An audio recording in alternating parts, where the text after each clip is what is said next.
Kafuuni akkam jirtu kabajamtoota hordoftoota keenya akkasin birroo masqalaa waggaaf jejaan booda keessummaan tokko eebba Orna Afrikaa istuudiyoo keenya Arawaa irratti OBN ittiin argadhe. Keessummaan koo Ministeera Muummee Dr. Abiyi Ahmedidha. Hanga xumura qophii keenyaatti nu hordofaa nu faana tura.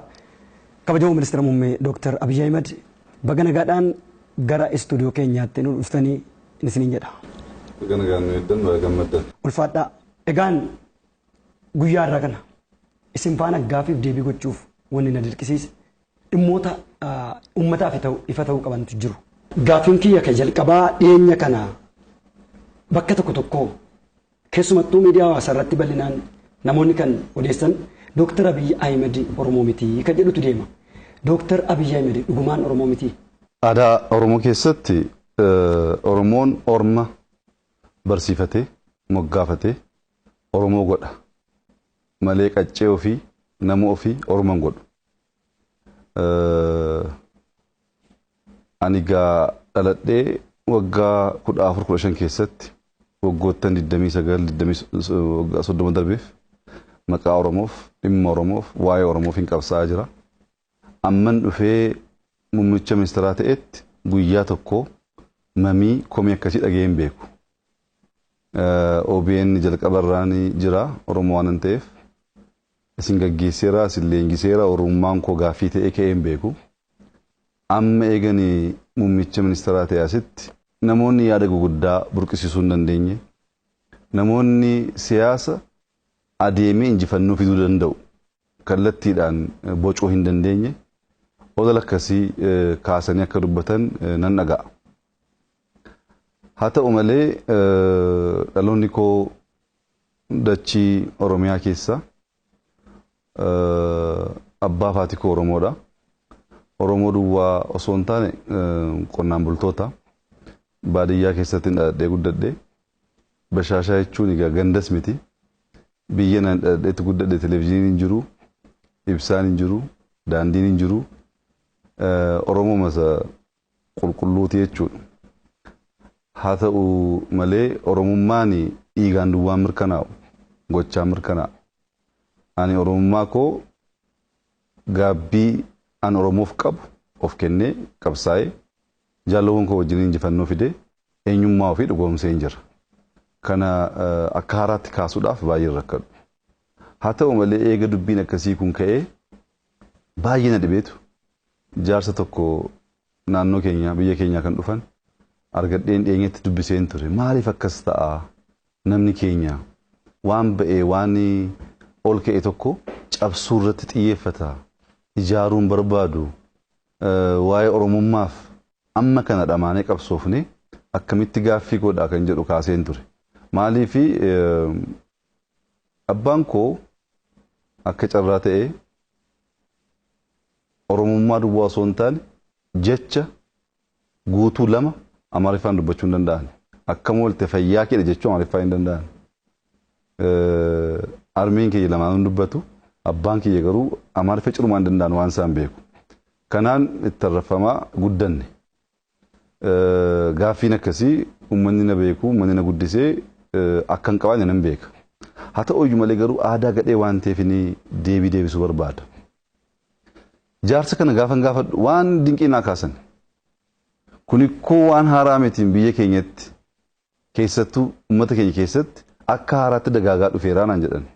Maali jennaan biyya keenyatti namni tokko ka'ee suuqii xiqqoo tokko kiyooskii wayii banannaan namichi kun halkanii waraabessa rabee gulufaa oolaa sassaabduu qabaa qarshii namaa sassaabaa mana warra beektotaa deemaa qalaa oolaa jedhanii maqaa baasuu fi namni xiqqoo waan fooyyee hojjeteennaan waan gaarii hojjeteennaan hojjetee dadhabee fide jechuurra halkan gulufee waraabessa rabee sassaabee akkaataa kanaan qabeenya horate jechaa guddanne waan ol ba'e hin jaallannu waan bareedee waan ol ba'e gaafa agarru keenya gochuu caalaa dhiibnee kan Oromaa goona isatu guddatee sirratti qaqqabe hanga amma nama keessaa ba'e muummicha ministeeraa ta'e waan hin qabaanneef as geenyetu waan si agarreef akkas goonee naan jedhan. Baay'een dinqisiise yaada isaanii jaallee biraa wajjin gaafa kaasnu inni immoo dhugaa isaaniiti garuu waan tokkotu badeedhe. muummicha ministeeraa gaafa taatu takkas ka'e malee Oromiyaa irrattis dubbiin akkasiitu jira. Gaafa kumaa dammaqsaan dhufu Oromoo miti. Gaafa muktaar dhufu Oromoo miti. Gaafa abbaalulaa dhufu Oromoo miti jechuun haaraa miti. Nama ol ba'ee gaggeessummaa irratti xiyyeeffatee hojjetu gargaartee akka hojiinsaa fiixaan ba'ee firii buusu caala cabsuutu baay'ata kan jedhu naa kaase. Wanta akkasii kun Oromummaa eenyumtu naa kennu narraa fudhachuu hin danda'u. Oromummaa koo bareen qabsoon uummata Oromoo gurmaa'ee tokkoomee injifannoo akka fiduuf warra qabsaa'an keessaa isa tokko. Tooftaani qabsoon uummata Oromoo fiixa ba'uu karaa kam kan jedhu warra boca keessaas tokko ana. Har'a ga'ee namoonni ani leenjise, namoonni ani qopheesse, namoonni tooftaa kanaan moona akkaataa kanaan moona karaatti agarsiise Oromummaa koo gaaffii keessa galchuu hin danda'ani. Oromummaan koos hundaa ol kan na boonsu, hundaa ol kan na gammachiisu, Oromummaa keessaa duudhaa Oromoo keessaas isa gaarii isa bareedaa baasee uummata kaaniif mul'isuu kan itti fayyadamu itti gargaaramu alatti baay'ee kan natti dhaga'amu kan na gaddisiisus miti. Uummanni Oromoo gaaffii akkasii akka hin qabaanne nan beeka. Aadaa keenya keessas akka hin jirre nan beeka. Haa ta'u iyyuu malee eega dhiwaasitti gaafa waan guddaa uumtee uummata sassaabuu rakkattu kan ofii dhiibdee orma goota. Dhiibdee orma godhuu miti duudhaan Oromoo. Orma barsiifattee harma hoosistee Oromoo gochuudha. Kanaaf inni kan koo dhiigaanis seenaanis wanta akkasii kaasuuf baay'ee nama rakkisa. Dhiigaanis yoo ta'e seenaan qabsoo keessatti dabarses akkaataa kanaan kaasuuf xiqqoo nama rakkisa waan ta'eef kuni jettee bu'aan buusne kan uummata Oromoo hin fayyadne waan ta'eef ani hojii koodhaan Oromummaa koo agarsiisee jira. OBN irraa kaasee bakka hin deemee hundatti waan bu'uura ta'u waan Oromoo ol kaasuu mul'isuu danda'u hojjedheera. Akka biyyaattis kana gochuun barbaada. Kaayyoo kana alatti hin qabu. Namaanis ati sabni kee kana sabni kee sana jechuun barbaadu. Isa natti hima miti. Eenyummaa ofii kan beeku isa. Ani kana jedhee dhufee jennaan waan jedhe sana immoo dhugaadhaan hojiitti agarsiisuu danda'ee jennaan nama hammadhee hojii hojjechuudhaaf baay'ee rakkoo hin qabu. Kan koo baay'ee gaaffii hin qabu. Isin immoo warra miidiyaati. Kanaan dura akka carraa ta'e abbaa koos dubbistaniittu biyyi koo fagoo miti deemtanii ollaa koo maatii koo uummata na guddise gaafachuu dandeessu. Oromummaa namni naa kennus narraa fudhachuus hin danda'u jechuun barbaada. Tole Dooktar mee sabboonummaan isiniif maali? Dubbiin kun keessattuu yeroo gabaabaa asitti haala qabsoo uummata keenyaa joonjessaa jiru balleessaa jiru keessaas hangafaati. Sabboonummaan gaafa hojiin sii kennamu dirqamni sii kennamu harka kee qulqulluu goote hattummaa tokko malee keessoo kee qulqulluu goote uummata kee falkanii guyyaa gaafa joortudha. Uummanni kun siyaasni isaa jijjiiramuu qaba. Dinagdeen isaa jijjiiramuu qaba. Haalli jireenya isaa jijjiiramuu qaba. Kana keessatti gaafa aangoo qabatte hojii qabatamaa hojjettee jiruuf jireenya uummata kee fooyyessuu keessatti wanta mul'atu tokko dubbachuu bakka hin dandeenyetti gaafa kaatu sabboonaa jettee ofii maqaa haaraa baasuun baay'ee nu fayyadu. Nu fayyadus nu barbaachisu. Sabboonummaan hojiidha. Uummanni Oromoo saba bal'aa saba guddaa saba duudhaa addaa qabu sirna gadaa uumee namoota sabaaf sablammii baay'ee barsiisuu hammachuu kan danda'u akka saba xiqqootti warri xiqqoo xiqqeessanii jiraachisanii jiru. Sun diigamuu qaba jennee qabsoofnee jirra diigamee jira. Kana booddees Oromoo irratti deebi'uu hin danda'u kun.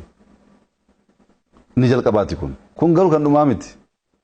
Ammas Oromoon godoo keessa jiraata. Ammas Oromoon caammaa malee miilaan deema. Ammas Oromoon waan barbaade filatee nyaachuu bira hin geenye. Dinagdeedhaan jijjiiramuu qaba.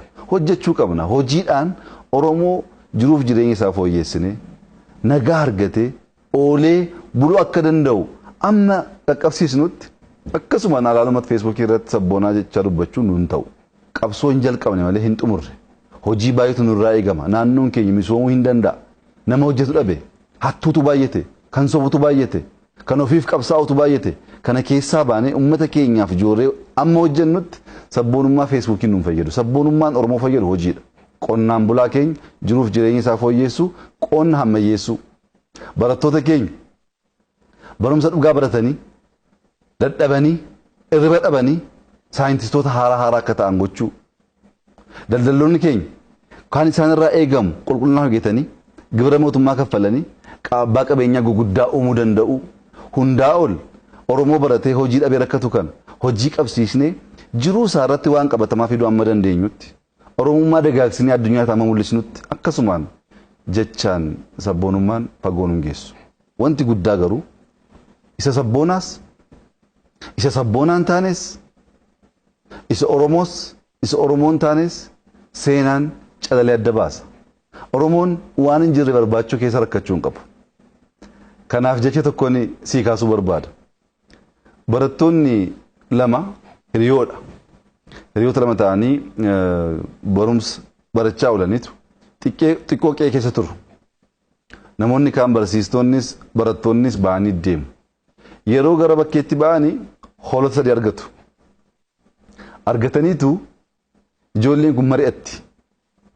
Yaa ijoollummaa keessa dhabnoo geetamu jedhamanii mari'ataniitu qalamii mana barumsaa keessaa fudhatanii guguddisaniitu hoolaa tokkoffaa irratti lakkoofsa tokkoffaa barreessu. Tokko jedhanii barreessu. Isa lammaffaa irratti lama jedhanii barreessu.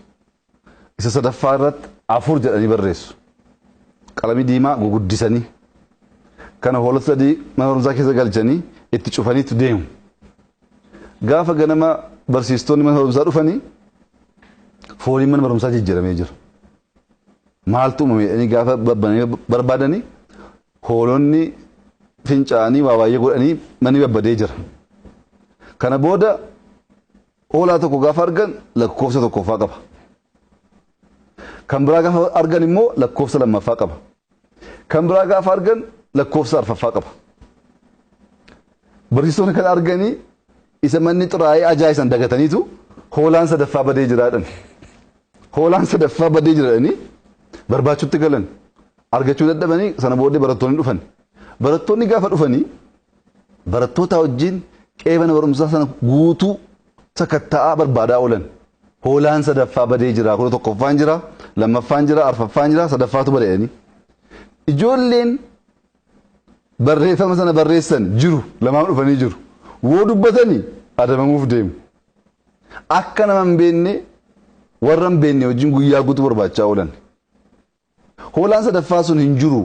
Jalqabumarraa hin jiru. Yaadan jirreedha. Yaadan jirre ta'uusaa namni baay'een hin beeku. Hin beekuuf barbaade. Warri beekus immoo waliin barbaade.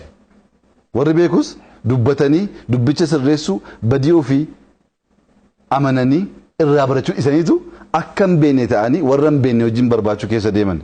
Dubbiin Oromummaas kana, dubbiin sabboonummaas kana. Waan hin jirre barbaachuuf cinqamuun barbaachisaa miti. Sabboonummaan hojiidhaan mirkanaa. Oromummaan hojiidhaan mirkanaa. Kun waan jiru waan mul'atudha. Kana dheessiseetu waan hin jirre barbaacha keessa hoo deemte akka hoolaa sadaffaa sana jooraa ol taalatti argachuu hin dandeessu. Hin jiru ka. Warri beekanis jiru amma callisanii wajjiniin sabboonaa wajjiniin immoo Oromoo miti Oromoo warra jedhanis jiru ammas. Akkuma hoolaa kanaati. Oromoon kana keessa jooruun qabu. Sabboonummaa hojiidhaan, Oromummaa hojiidhaan jiruuf jireenya Oromoo jijjiiruuf Oromoo dagaagsuu keessatti mul'isuudha wanti guddaa. Isa immoo gochaa jirra. Kana immoo seenaan hin baasa kan jedhu amantaa guutuu qabna. Dooktar Abiy kan biraan wanta qabutu jira. Dooktar Abiy Ahmed Oromoo ganee jira. Nu gate. Warra jedhantu jiru. Garee jedhantu jira. Isa kana akkamitti ilaaltan isin? Dhuguma Oromoo gantanii? Egaa gaaffichi Oromoo gante ta'uu malu. Of ganteedha kan ta'uu qabu. Namni of gane immoo biyyaafis hin ta'u maatiifis hin ta'u. Oromoo gante osoo hin taane kan ta'uudha qabu of ganteettaa biyyas ganteettaadha. Kun immoo hojii hojjechaa jirtu hataa jirta biyya kana jijjiiraan jirtu akkaataa kanaan ibsamuu qaba. Waan qabatamaa ta'een ibsamuu qaba. Namoonni Abiy Oromoo irraanfattee dagate jedhanii kanaan dura Oromoo waan ta'aniif duuba biyya keessa taa'uu warra hin dandeenye biyyatti deebisee maatii isaaniitti deebisee qe'ee isaaniitti deebisee dachii isaa irra dhaabbataniitu waa'ee kana dubbachaa jiru. Anaaf kun injifannoo guddaadha. Injifannoo guddaadha. An kan injibbaa ture osoo Oromoon Oromummaa isaatiif Oromoo waan ta'eef biyya keessaa baqatee biyya keessa jiraachuun ulfaatee rakkanne sanatu jijjiiramuu qaba jedheen qabsaa malee eegaas deebi'ee booddee Oromoon saba bal'aa saba guddaa waan ta'eef yaanni isaa waan tokko ta'uu dhiisuu danda'a. As ga'ee dubbii akkasii gaafa kaasu an akka injifannootti hin ilaala maaliif qe'ee keenya keessa jirra wal komachuu wal hamachuu wal qeequun rakkoo hin qabu. Kan rakkoo qabu namni qe'ee ofii keessa jiraachuu gaafa dadhabudha. Isa immoo qabatamaan jijjiirree jirra jechuudha. Lammaffaa yeroo baay'ee meebiyaatis leenjii baay'ee yeroon kennu hirmaatteetta. Rakkoon inni guddaa akka Oromootti kanaan dura ture kanaan baay'ee leenjisaas barsiisaas ture yaanni keenya yaada mo'aa ta'u yaada mo'aa qabaachuu baannaan yaada mo'amaa qabaatte qabsooftus mo'uu hin dandeessu. Maaliif injifannoon sammuu keessa jira. Namni sammuun isaa mo'ame aarsaa kaffaluu danda'a, hiriira nagaa bahuu danda'a, wacuu danda'a, injifannoo fiduu hin danda'u. Qalbiin keenya jijjiiramuu qaba. Yaadattaa akka Oromiyaatti bakka baay'eetti kan leenjisaa ture qalbii keenya hajijjiirru nuti qabsaa'uuf osoo hin taane mo'uuf uumamne injifachuu qabna kan jedhu ajandaa guddaa kaasee leenjisaas dubbachaas tureera. Ammas akkamitti injifannaa kan jedhu tooftaa irratti injifannoon karaa kamiin dhufa kan jedhu garaagarummaan guddaa jiraachuu ni mala. Oromoon waan lamaan beekama. Tokko hacuucamuudhaan saba guddaa uummata bal'aa ta'etu hacuucamee dhiibamee mootummaan abbaa irree waan qabu hunda dhabsiisee aadaasaa, eenyummaasaa, afaansaa, dachiisaa dhabsiisee garboomsee jira. Kanaan beekama. Lammaffaa saba sirna gadaa uume hammachuu beeku, qooddachuu beeku, biyya ijaaruu beeku ta'uu isaatis hin beekama seenaa keessatti. Seenaa Itoophiyaa hunda boqoratti Oromoon biyya ijaaruu keessatti geensa baay'ee olaanaadha. Ani isa itti dhiibamne, isa itti hacuucamne umrii koo guutuu kennee qabsaa'ee injifadheen jira. Anaa jiruu kana booddee Oromoon hacuucamuu hin danda'u. Amma xiyyeeffannaan koo isa kaani. Oromoo isa hammataa, Oromoo isa jaallataa, Oromoo isa kan dadhabe cimsu, kan abbaa dhabe yatiima guddisu isarra hin jiraan. Oromummaa waan ta'eef Oromummaan dhugaan hojiidhaan mul'achuu danda'u isa waan ta'eef. Kun namoonni har'an galleef oolee bilee akka galuufi danda'u naa gala. Sila waa'ee OBN kaasaa turre. Yeroon OBN keessatti isin wajjin hojjedhu gaaffiin koo maal ture? Afaan Oromoo nun ga'u, afaan Amaaraa nun ga'u, gaanfa Afrikaatti ba'uu qabna, Sumaayeetti dubbachuu qabna, Keeniyaatti dubbachuu qabna, Suudaanitti dubbachuu qabna. Sabni kun saba guddaadha akka Afrikaatti baramuu qaba kan jedhu kan hin kaasaa ture maaliifi Ingiliz biyya xiqqaadha. Akka addunyaatti afaan ishee afaan waliigalaa kan ta'ee jiru addunyaa guutuu afaan ishee barsiifatte. Kun hanga amma Ingiliz hin jirtu dadhabdeetti. Ameerikaan jira, Chaayinaan jira kan ishee irraa barateetu afaan Ingiliz afaan ofii godhatee Afrikaa keessatti biyya baay'ee addunyaatti biyya baay'ee afaan Ingiliz afaan biyyaa ta'eetu hojiirra oolaa jira. Nus immoo isaan gargaaramuuf tattaafachaa jirra. Akkuma kana namni aadaa isaa eenyummaa isaa babal'isee barsiisu hin barama. Seenaa keessattis bu'uura guddaa kaa'ee waan darbuuf tooftaan amma Oromoo jedhee isa kaan hammachuu dadhabee adeemu suni Oromummaa miti. Oromoon Oromoof qabsaa'otee eenyummaa ofitti deebi'uu qaba. Eenyummaan ofii hammachuudha, jaallachuudha, qooduudha, guddisuudha. Haadholiin Oromoo harmoo ofii ho'isiisaniitti ijoollee guddisu. Guddisuu duwwaa miti akka mucaa ofitti dhaalchisu Oromoon kana. Kana dagaagsuu baannaan Oromummaan siin gallee Oromoof qabsaa jechuun soba. Oromummaan kana kan hin hojjechaa jiru isa kun seenaa keessatti mul'ata. Oromoo ganuu hin danda'u. Oromoo ganuu jechuun of ganuudha. Oromoo ganuu osoo hin taane hojii qabatamaan gaaffii Oromoo deebisaan jira. Jiruuf jireenya Oromoo jijjiiruudhaaf halkanii guyyaan jooraa jira. Kun immoo oolee bulee akkuma OBN kana hin mul'ata. Yeroo OBN ni ijaarus arraba baay'ee, qorannaa baay'ee, dhiphoota nu jedhanii turanii. OBN ijaaruun dhiphummaadha jedhamanii turre. Kun amma kan galataa ta'e hojiin kabajaa jirra. Hojiin kaanis oolee bulee firii buusaa akkaataa kanaan ka'ee nama nuan dubbachuu osoo hin taane hojii qabatamaa agarsiisanii jiruuf jireenya maatii tokkoon isaa jijjiiruu dandeenyaan akkaataa sanaan Oromummaan kan dhugamuu danda'u. Anis kan hin gochaa jiru kana. Kun immoo dubbiinsa dubbii yerooti. Dubbii yerooti inuma mul'ata oolee bulee. Kan biraan Dooktar Abiyyi federaalizimii diigeetii sirna durii deebisuuf deemaa kan jedhu illee jira. Dooktar dhuguma biyya Itoophiyaa kana keessa federaalizimiin dhugaan tureeraa? Isinis dhuguma federaalizimii diigaa jirtu? Gaaffiin kunis gaaffii jalqabaa wajjin walitti hidhataadha. Jalqaba sirni federaalizimii Itoophiyaa keessa jiraannaan maaliif qabsoofne nuti? Sirni federaalizimii Itoophiyaa keessa jiraannaan maaliif OBN banuun dhibbummaa ta'e? Sirni federaalizimii Itoophiyaa keessa jiraannaan maaliif naannoon Oromiyaa galii ofii sassaabbatee misooma ofii dhugoomsuu rakkate? Sirni federaalaa jiraannaan qabsaa'uun keenya dogongoraa jechuudha. Jalqabumarraa Oromoon akkasitti fincilee aarsaa kaffalee qabsaa'uunsaa dogongoraa jechuudha. Namoonni har'a sirni federaalaa diigamuuf jedhanii warra sirna federaalaa diigee biyya kana qoqqoodee bitaa ture wajjiniin dhaabbatan kunis jalqaba qabsaa'uun keenya dogongora jedhanii ceephoo buufachuu qabu. Oromiyaa kan bulchaa ture eenyu? Isa fagoo dhiisii dhiyeenyuma eega jijjiirama jalqabne hoogganaa keenya filachuu hin dandeenyu filannee qoratamnee jirra. Hoogganaa naannoo Oromiyaa dhaabni keenya dhaadiyoon filatee kana hoogganaan koo hedheetu dhiyeessuu hin dandeenyu addawaayuun qorata. Soba sirna federaalizimii hin turre osoo jiraate qabsoon barbaachisaa hin turre. Sirna federaalizimii maqaatu ture amma isa dhugaa fidaa jirra. Fakkeenya naannoo Sidaamaa fudhannu. Naannoo Sidaamaa naannoo ta'een bula jedhee qabsaa'ee fincilee ijoollee meeqaaf meeqatu dhume.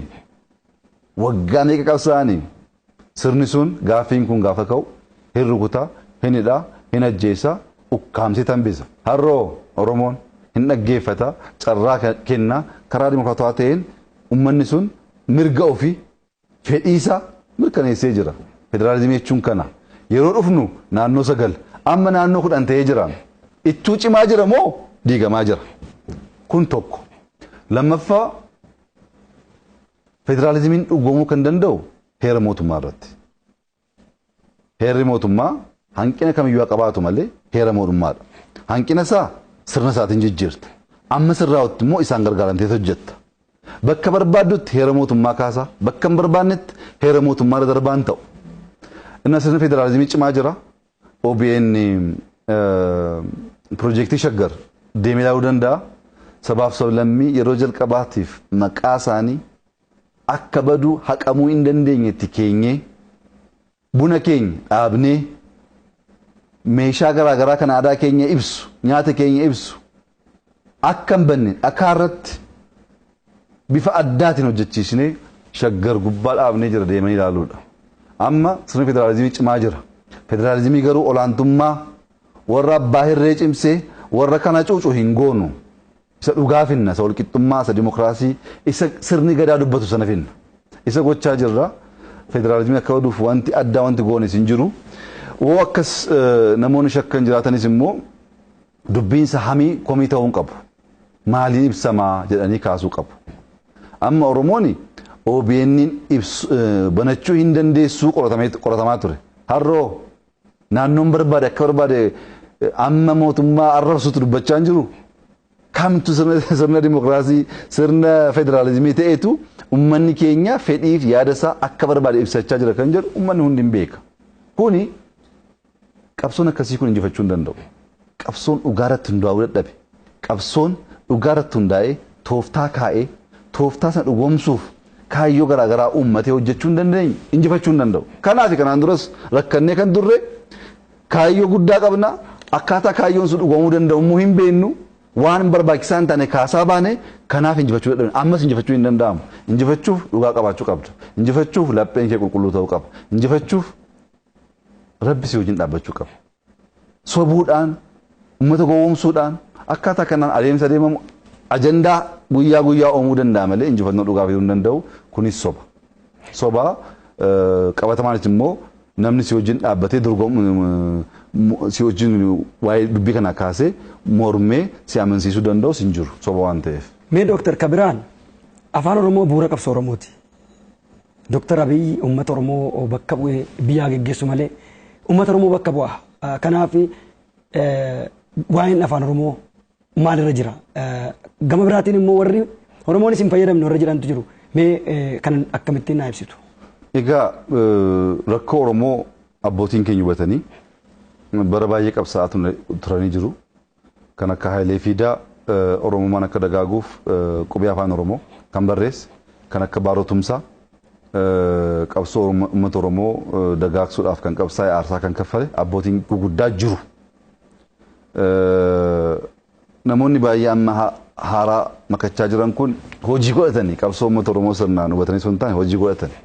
Fakkeenyaaf afaan Oromoo afaan federaalaa ta'uu qaba kan jedhu barreeffamaan yaada waltajjii irratti dhiyaatuun adda duree ta'ee kan dhiyeessaa ture ana. Biyya alaa taa'ee miti. Maqaa koo jijjiiree maqaa namoota biraatiin barreessee miti. Isaan fuuldura dhaabbadheen qabsaa'aa ture. Afaan kun afaan federaalaa haa ta'uu gaafa jennu Oromoo saba kaan caala hunda caala jechuuf miti. Isa miti yaadni keenya. Jibuutiin afaan lama fayyadama. Eertiraan afaan lama fayyadama. Suudaan akkas fayyadama. Inni keenya akkas fayyadame rakkoon samaa innidha. Oromeef naannoo sincaa biyya sincaa. Oromeef Keeniyaa keessatti dubbatama. Oromeef amma ta'e Sidaamaa Hadiyyaa keessatti dubbatama. Beenishaangul keessatti dubbatama. Gaambeela keessatti dubbatama. Tigraay keessatti raayyeetti dubbatama. Amaara keessatti dubbatama. Bakka deemteetti bakka Oromeef hin dubbatamin hin jiru. Kanaaf Oromoon waan addaa waan ta'eef osoo hin taane uummata bal'aa waan ta'eef isaaf mala afaan kun osoo babal'atee biyya kana dhaabuu ijaaruufis gatii qaba kan jedhu amantaa guutuu qabna. Heera mootummaa irratti kan taa'ee jira. Kana poolisiidhaan mootummaan federaalaa poolisii baasee jira. Afaan Oromoo afaan federaalaa ta'uusaa poolisii baasnee jira. Poolisii baasuu namoonni akka injifannoo xiqqaatti ilaalanii hojiin yoom jalqabame akkaataa kamiin akka dhumu warra hin beeknedha.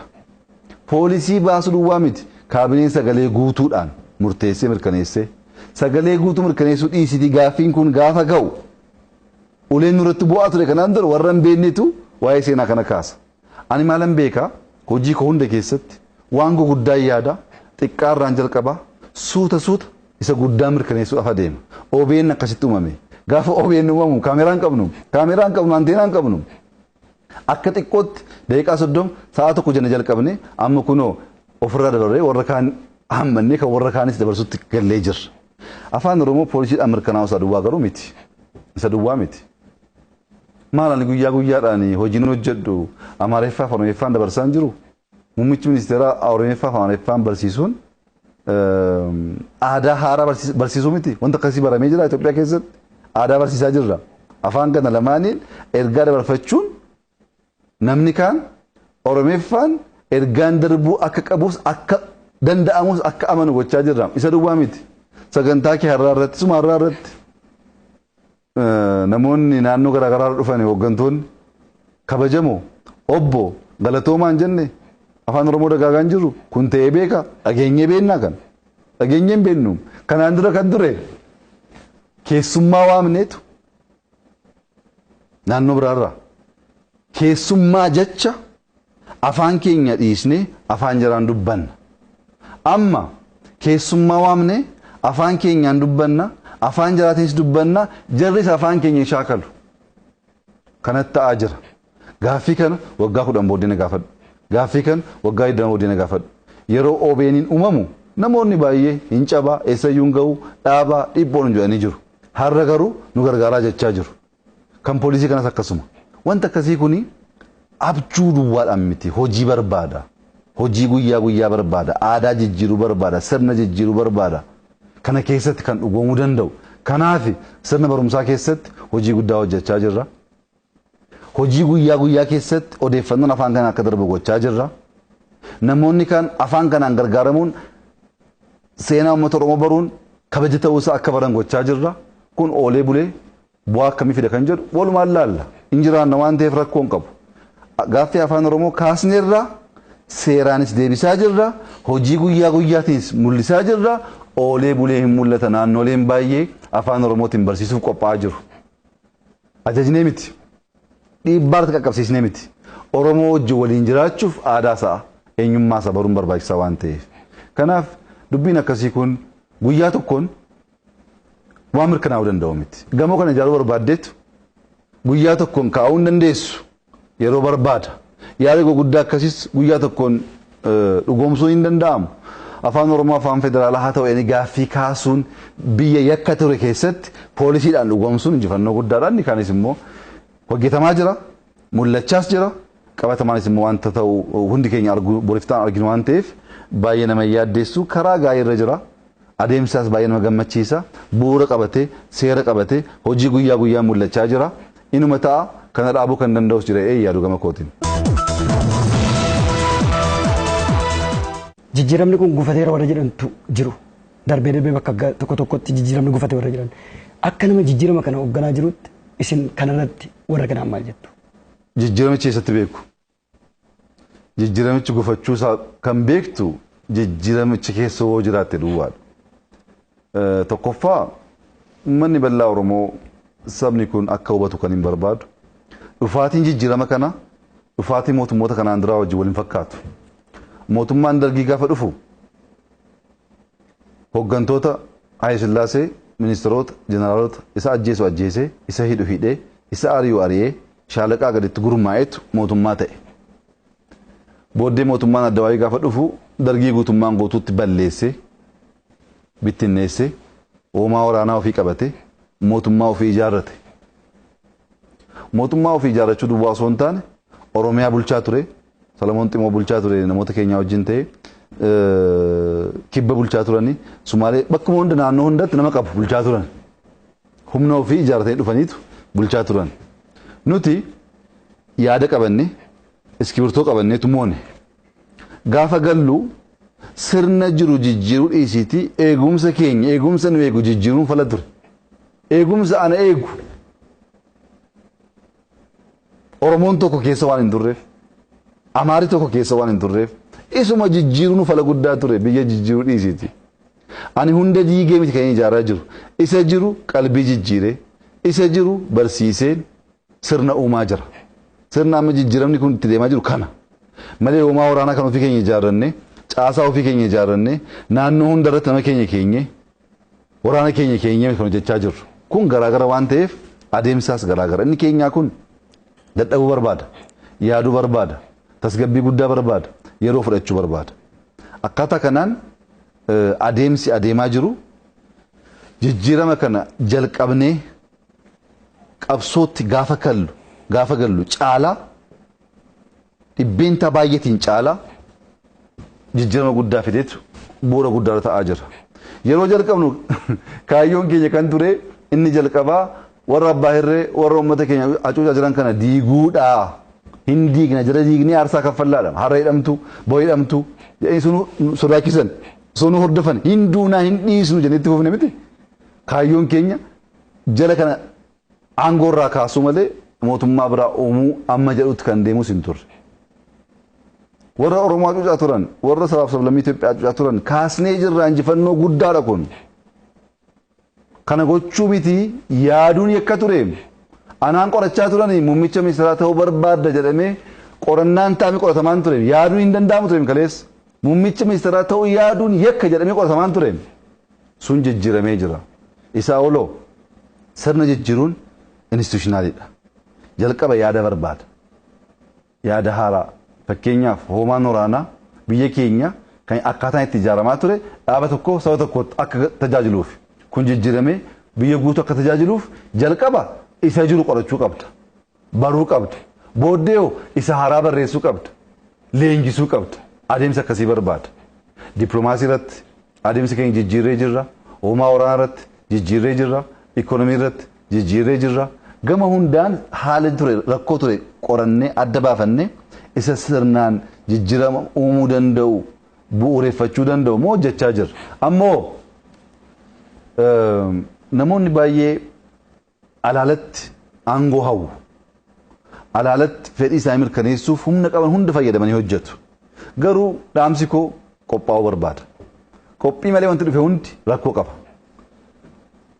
Waa hunda qophooftee yaaddee ittiin adeemtu taanaan gaafa dhufee sirka kufu garatti deemtu wallaalta. Namoonni hawwii qaban hawwiin kun akka cabu hin barbaadu, akka badu hin barbaadu. Hawwiin kun garuu qophiidhaan hojii guyyaa guyyaadhaan bu'uura guddaa godhachaa dhufuu dhabaannaan hawwiin sun gaafa dhugoom namichi duwwaa osoo hin taane saba isaas dhaaba isaas kan qaanessu ta'uu danda'a.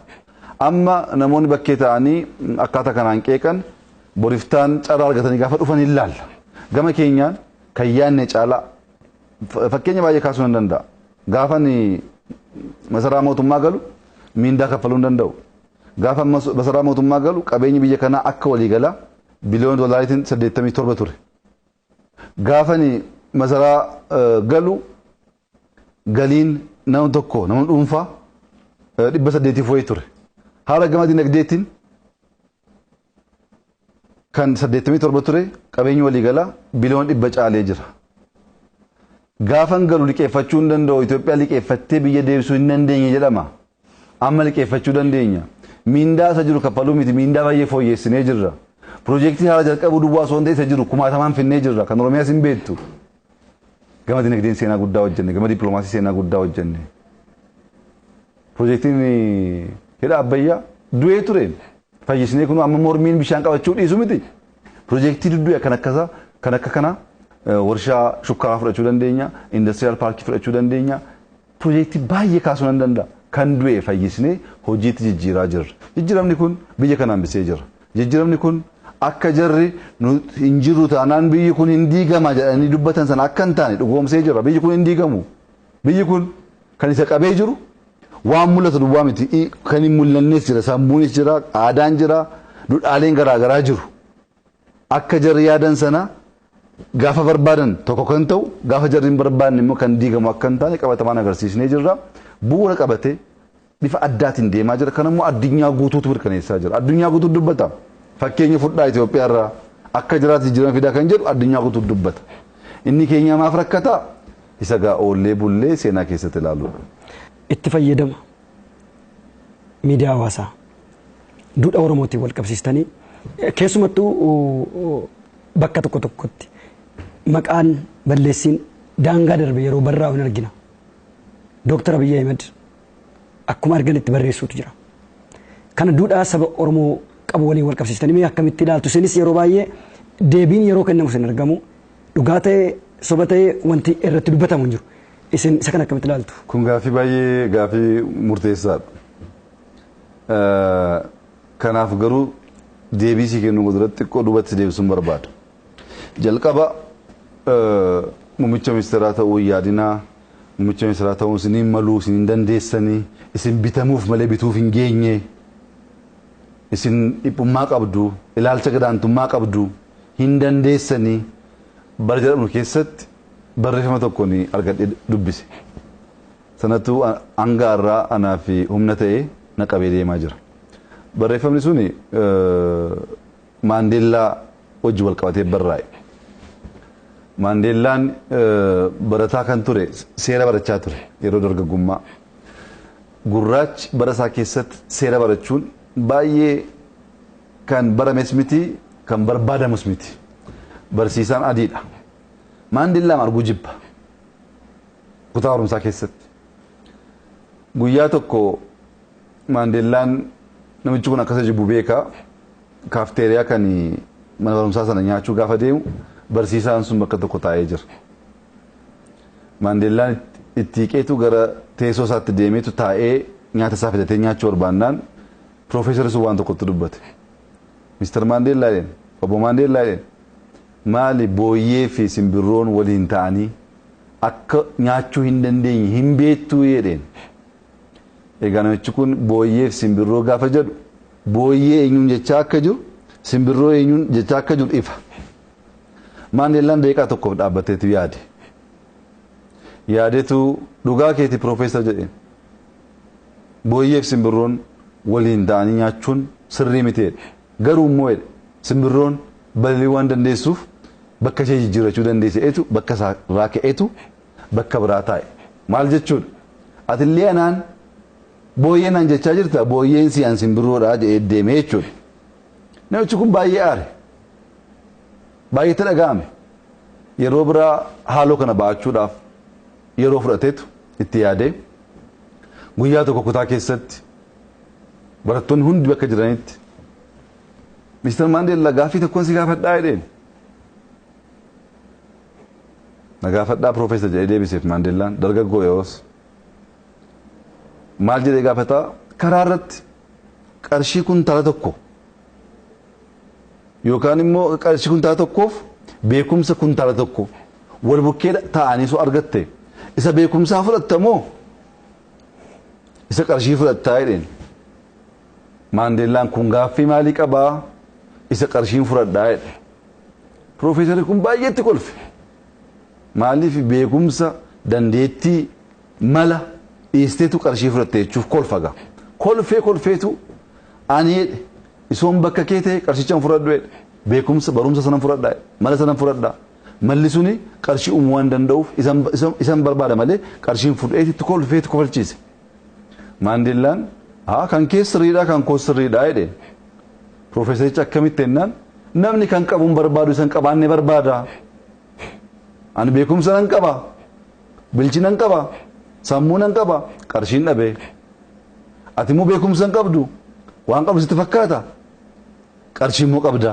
isan qabu sana fudhatte amaluma namaati waan qabuun fudhatu isan qabniin fudhata waan ta'eefini qarshii fudhee jedheen lammaffaa ajjeesee jechuudha inni maal jechuu isaati beekumsa hin qabdu wallaalaadhaa gurraacha jedhee cabsuuf hin yaadin jechuuf wallaalaan si'aan wallaalaa miti isatti deebise namichi kun yeroo kana baay'ee aareetu guyyaa tokko kutaa keessatti qormaata kenna barattoota hundaaf qormaata san gaafa deebisanii maqaa isaaniitiin qormaata waraqaa isaanii deebisaaf gaafa deebisu kan Maandeellaa irratti idiyeet jedhee barreessa doofaa wallaalaa jedhee barreessetu itti kenna Maandeellaan taa'ee ilaaleetu baay'ee gubate yaadeetu Profeesar jedhe waraqaa koo irratti maqaa keessan barreessitaniitu qabxii koo mokaa diddanii namichi maraate inni arrabsuuf doofaa idiyee jedhee barreesse maqaa kee ta'e inni immoo yeroo sadii ajjeese Maandeellaan ilaalcha kanaan hidhamee garafamee dhiibamee yaanni kun isa keessatti waan biqileef caalee moo'ee seenaa hojjetee jira ani muummicha ministeeraa ta'uu hin dandeessu ati bitamuuf malee bituuf hin qophoofne ati xiqqoodha ati hin beektu gaafa naan jedhan kun arraba kana hunda jecha kana hunda abbaatti deebiseen karaa koon deemaa ture kanatu asiin naga'e harroo sagalee baay'ee dhaga'ama olii gadi inni kee hundi mirqaanumaan barreessaa oola kana hunda deebisaa oolan hojii hojjechuu hin danda'u ani seenaa hojjechaa jira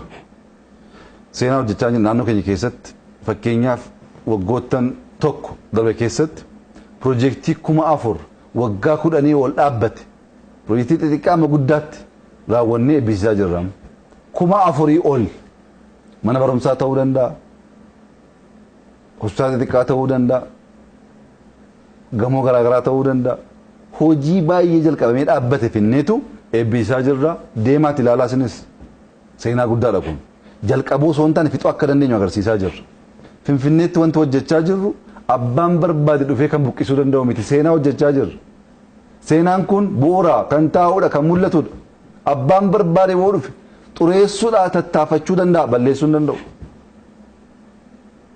kanaaf hojii koorratti mul'ata koorratti yaada koorratti xiyyeeffadhee hojjechaa jira maaliif ani umurii koo guutuu as taa'uun barbaadu takkatu hojjedhee bu'uura kaa'een deemuu barbaada amma sanatti immoo warra odeessu wajjiniin gabaa isaanii oolee yaada isaanii dhaggeeffachaa isaaniif deebii kennuu keessa oole hojiin kun abbaa dhaba kun uummata Oromoo hundaaf barumsa guddaa ta'uu danda'a kan nu arrabsuu barbaadu kan nu cabsuu barbaadu kan nu dhiibuu barbaadu akka Oromootti ta'u akka biyyaatti Itoophiyaan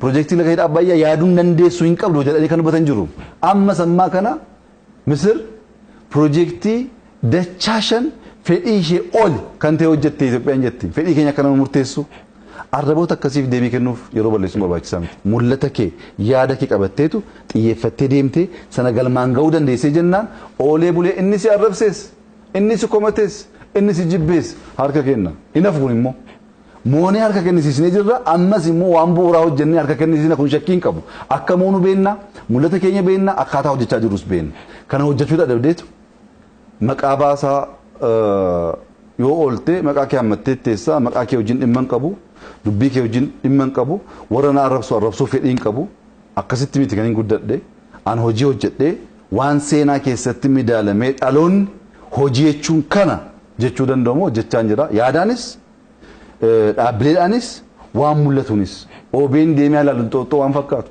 inxooxxoo hojiin hojjenne suni dhugaa dubbachuuf Washington DC London deemtee argachuu hin dandeessu deemaa ilaalaa hojii addaa hojjenne biyyi kun akka danda'u hojjechuu akka dandeenyu jijjiiruu akka dandeenyu mul'isaa jirra kun akka biyyaatti bal'achuu qaba badhaadhinni sadarkaa biyyaatti dhugoomuu qaba kana gochuuf bakka tokkotti shaakaltee hojjettee xiqqoora jalqabdee bal'isaa deemta al tokkoon biyya guutuu jijjiiruu hin danda'amu biyyi jijjiires hin jiru akkaataa kanaan deemaa jirra injifannoo guddaa kan saba keenya boonsu biyya keenya boonsu hojjechaa jirra nus immoo gammachuu guddaa hojjechaa jirra bakka arrabaan jiru bakka hojii waan jirruuf bakka waan guyyaa mul'atu guddatu keessa waan jirruuf gama dinagdee waan goone beenna gama homaa waraanaatiin waan goone beenna gama siyaasaatiin waan goone beenna baay'ee gammanna injifannoon kunis immoo oolee bulee hunduu kan itti gammadu akka ta'u abdii guddaa qabna.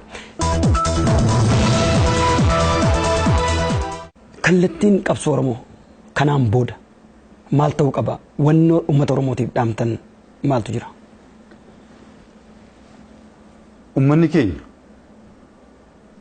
duudhaa addaa seenaa addaa beekumsa addaa jabina addaa qaba namni jijjiirama fidee eenyummaa ofii ijaaruu barbaadu jalqaba eenyummaa ofii sirnaan baruudha an bashaashaallaa dhalachuu koo dagannaan abbaa fixaarraa dhalachuu koo dagannaan guddisa koo dagannaan of dagannaan Oromoofis hin ta'u biyyaafis hin ta'u waa'ee kee hunda beekta jechuu miti waa'ee kee qorattaa hin gaafattaa hin dhaggeeffattaa Oromummaa keessatti waan guguddaa baay'eetu jira Oromoon saba injifatee fagoo deemuu danda'udha kana gochuuf tokkoffaa tokkummaa isaa eeguu diinaa wajjin dhaabbachuu osoo hin taane tokkummaa isaa eeguu lammaffaa duudhaalee Oromoo qabachuu hammachuu jaallachuu nyaachisuu gaarummaan badiin qabu waan gaarii hojjettee hin dhabdu soba kun dhiyeenya tokko waan tokko dubbisee jira mootiin tokko biyya bahaa keessatti ijoolleen qabu waraqata tokko irratti dubbise dulloometu aangoo isaa dabarsee kennuu barbaada ijoollee dhaaltu waan hin qabaanneef ummata hundaaf umriin keessan asii hanga kanaa kan ta'e beekumsi keessan muuxannoon keessan akkas kan ta'e kottaati dorgoma gaafiif deebii qabna nama sirnaan gaafiif deebii sana darbe aangoo koo fudhataa ees beeksisa baasa gaafa beeksisa baasu namoota baay'eetu yaala garuu kan mucaa tokko sitti hima mucaan tokko jireenyi isaa magaala guddattii biyya sanarraa fagoodha guyyaan jooraa hojii baay'ee hojjeta garuu immoo qarshii hin qabu hin hojjeta hin qooddata hin hojjeta hiyyeessa nyaachisa hin hojjeta akka qalleeyyii gargaara kana keessa gaafa labsiin kun ba'u rakkate qarshii hin qabu wayyaas hin bitanne karaan isaas karaa fagoodha galaa qabachuu hin qabu akkaataa kamiin deemee bakka kana qaqqabuu danda'a soo yaadee jiru booddee murteeffate halkanii guyyaa hojjedheen amma ta'e wayyaa koo jijjiirradheen galaa qabadheen deemee wantattii kana yaaluun qabaadha hojjetee wayyaa tokko bitatee galaas qabateetu gara magaala guddattii biyya sanaa deema osoo deemaa jiru guyyaa baay'ee fudhata karaansaa magaalattii bira gaafa ga'u jaarsi dulloomaa dadhabaan tokko ciisanii sagalee qallaatiin ilma koo na biran darbin beeleen jira qorris na ajjeesee jira bakki kun hin qorra hin rooba na gargaari jedhuun mucaan kun kennuun gargaaruun gaarummaan dhiiga isaa keessa jira bakka itti adeemaa jiru sana hin dagate akka itti rakkatee galaa sana sassaabachuu qabachuu dandeessu hin dagate yeroo sanatti dagateetu yaa abbaa koo hidheetu wayyaa isa baaseetti kenne galaa qabatee sitti kenne nyaadhaa jedhees biraa deema xiqqoo dhibiti yaadata edaanni rakkatee hojjetee wayyaa bitatee galaa qabateera galaan isaas hin jiru wayyaa isaas baafatee kennee jira amma maalan godhaa magaalaa bira ga'ee hin jira akka mootii bira hin deemneef wayyaan kun jiru dubatti akka hin deebineef kaayyoo qabadhee dhufee hin jiru maaluma godhee xiqqoo yaadeetu eeganas ga'e darbuus darbuu baadhus geeman waasaa laalee deebi'uu naa jedheetu gara masaraatti deema gara masaraatti gaafa deemu as taa'ii asiin darbii achi taa'anii namoonni keessummeessan eega tursiisan booddee gara galma tokkotti galchuun gaafa galchan mootiin biyya sanaa taa'ee jira bakka kabajaa. Mucaan kun gaafa galaa deemu lapheen isaa haa dhufetu gaafa namicha argu baay'ee na'a.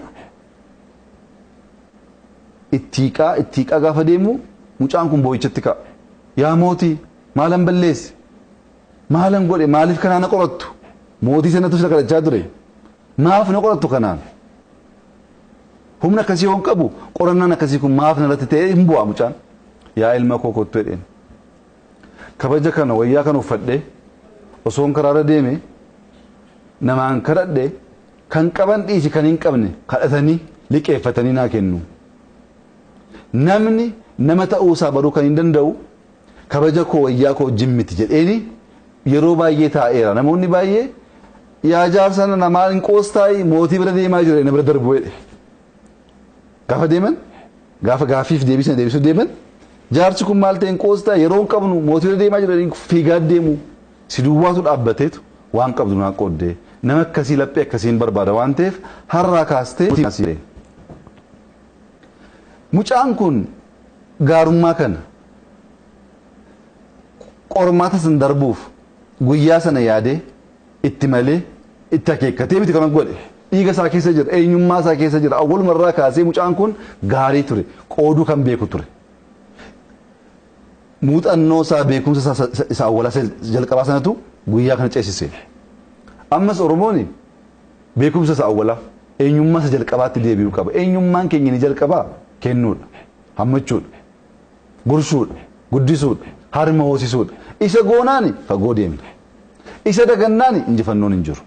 Oromoon Oromummaa isaatti deebi'ee, aadaa isaatti deebi'ee, eenyummaa isaatti deebi'ee jennaan na amanii Oromoon kana booddee hin cabu. Oromummaa dagachuun garuu baay'ee rakkisaa. Oromummaa jechuun qooddachuu jechuudha, hammachuu jechuudha, kennuu jechuudha. Achi keessattoo orma Oromoo gochuu jechuudha. Inni ammaa Oromoodhaan Ormeedha. Oromoodhaan Oromoo jechuudhaan fagoo deemuu hin dandeenyu. Oromoo gochuudhaan fagoo deemuu dandeenya. Jaallachuudhaan hammachuudhaan fagoo deemuu dandeenya. Oromummaa keenyatti deebinee hojii keenya hojjan injifannoo fiduu dandeenya kan jedhu amantaa guddaan qaba. Kan biraa Oromoon hacuucamuu argee jira. Garafamuu argee jira. Arrafamuu, xiqqeeffamuu, gadi dhiibamuu argee jira. Nu xiqqeessaa ba'aniim, nu arrabsaa ba'aniim, nu jibbaa ba'aniim, nu tuffachaa nu gowwomsaa ba'aniim. Waan gadhee sana kaleessa nurratti raawwachaa ture saba biraa irratti raawwachuuf adeemuun sirrii miti. Nurratti waa baay'eetu ta'e namni koo Oromummaadhaan miila ofii dhabee jira, kan maraatee jira, kan harmeen ilma ishee dhabdee jirti, kan hidhamee waan meeqa dararamee jira, biyyaa badee kan rakkoo meeqaaf meeqa keessa baay'eetu jira. Isa akkasii rakkoo akkasii saba biraa irratti gochuuf adeemuun barbaachisaa miti. Kun Waaqa Oromoon aman wajjinis wal dhibsiisa. Oromummaa isa awwalaa isa jalqabaarras fagoo nu maqsa waan ta'eef Oromummaarraas maquu hin qabnu, Waaqaanis adda ba'uu hin qabnu. Kan injifannoo nu kennu Rabbi. Waan qabsoof isin duwwaa miti. Nuti sibiitoodhaan galle moomaa waraanaa hin qabnu. Rabbi nu gargaare dagachuu hin qabnu kana. Rabbi immoo kan nu gargaare haqaan tajaajiluuf malee hatuufis miti, sobuufis miti, kan biraa dhiibuufis miti. Hin dhiibnu, hin hannu. Hammannee hunda qabannee sirna dimokiraasii ummanni keenya jalqabarraa uume sana Itoophiyaa keessa dagaagsuu hin danda'amu. Dimokiraasiin Itoophiyaaf hin barbaachisa, walqixxummaan hin barbaachisa, bilisummaan hin barbaachisa. Kun Oromoof miti hundaaf barbaachisa. Yoo ollaan nagaa buluu baate akkamitti nagaan bultaate? Ollaa nagaa bulchuun baay'ee murteessaadha. Ollaa wajjin nagaan bulla akkaataa kanaan deemnaan sabni kun qabsoon fagoo deemuu danda'a, biyyi kun fagoo deemuu danda'a. Qabeenya baay'ee qabna, dandeettii baay'ee qabna. Tokkummaan keenya eegamee wal jaallannee wal gargaarree adeemuu dandeenye jennaan fagoo deemuu dandeenya. Inaaffaan jiraatee honnaano inaaffaan nama nyaata. Inaaffaan kaansariidha. Inaaftee jennaan hattee jennaan sobdee jennaan guyyaa tokkoof gowwoomsuu dandeessa fagoo gowwoomsuu hin dandeessu. Inaaffaaf keessaa baasu. Maaliif aangoo kan namaa kennu Rabbi. Waan hundaa inaaftee hin dandeessu wal gargaarteetu injifannoo kan horii ni goota. OBN Abbaadulaa qofaasaa hin dhaabne. Abiyyi qofaasaa hin dhaabne, Abarraa Haayiluu qofaasaa hin dhaabne, Warqoo Gaachanaa qofaasaa hin dhaabne. Namoonni baay'ee jiru. Waliin ijaaranii asiin ga'an. Oromiyaanis akkasi biyyis akkasi waliin dhaabbachuun baay'ee murteessaadha. Inni ammaa kun xiqqoo karaarra maqaa waan jiruuf adeemsa akkasii keessaa Oromoon bahuu qaba. Oromummaa isa jalqabaatti deebi'uu qaba. Isa godhee jennaan injifannoon keenya fagoo deema. Bu'aa guddaas hin buusna. dhaloonni egerees immoo waan guddaa nurraa barata. Saba cabsu, saba dhiibu osoo hin taane saba hammatu, saba jaallatu, saba namaaf qooddachuudhaaf qophii guddaa qabu ta'uusaa agarsiisuu danda'a kan jedhu amantaa akkasiin qaba. Kana goonee jennaan fagoo adeemuu dandeenya. Kan nu baasus immoo kana. Egaan Dr. Abiy Ahmed as istuudiyoo keenyatti turtii yeroo dheeraa yeroo keessan qaalii irraa nuuf qoddanii nu waliin taasistaniif maqaa uummata Oromootii fi OBN guddaan sin galateeffadhaa. Uraa bulaa deebanaan isin jedha. Uraa bulaa galatoomaa jabaadhaa. Isinis mul'anni keessan guddaadhaa fagoo adeemuudhaaf hojii guddaatu isinirraa eegama.